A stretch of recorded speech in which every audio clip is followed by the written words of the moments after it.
আল্লাহ রসুল সাল্লাল্লাহু আলাইহি ওয়াসাল্লাম বলেছেন, যে ব্যক্তি নিজের শরীরের মধ্যে হারাম অবস্থায় রাখবে সে ব্যক্তি কখনো জান্নাতে যাইতে পারবে না।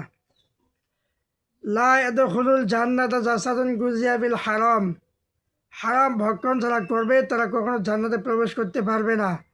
যাদের শরীরটা, আল্লাহ রসুল সাল্লাল্লাহু আলাইহি ওয়াসাল্লাম বলছেন, যাদের শরীরের মধ্যে হারাম, দেহের মধ্যে হারাম কাপড় যেভাবে পরে ওই ব্যক্তি জান্নাতে যাইতে পারবে না। এজন্য আল্লাহ রসুল সাল্লাল্লাহু আলাইহি ওয়াসাল্লাম বলেন, মা আসফালা মিনাল কাবাইনি মিনাল ইজারি ফিন্নার। টাকনুর নিচে যেই অংশ লুঙ্গি অথবা পায়জামা দ্বারা ঢাকা থাকে ওই ব্যক্তি কখনো জান্নাতে যাইতে পারবে না। এই জন্য যারা আমরা যে লুঙ্গি টাকনুর নিচে এখনও পরতেছি, লুঙ্গিটা একটু উপরে তুলি, যদি আমরা না তুলি ওই অবস্থায় যে আমাদের মৃত্যুবরণ হয়ে যায়।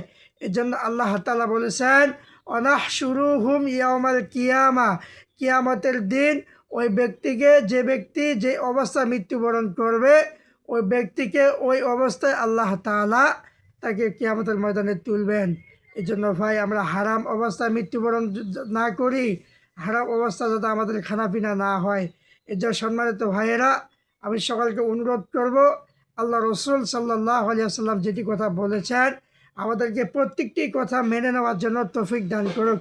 আল্লাহ তাআলা আমাদেরকে সকলকে আমল করার জন্য তৌফিক দান করুক। ওয়া আখির দাওয়ানা আলহামদুলিল্লাহি রাব্বিল আলামিন।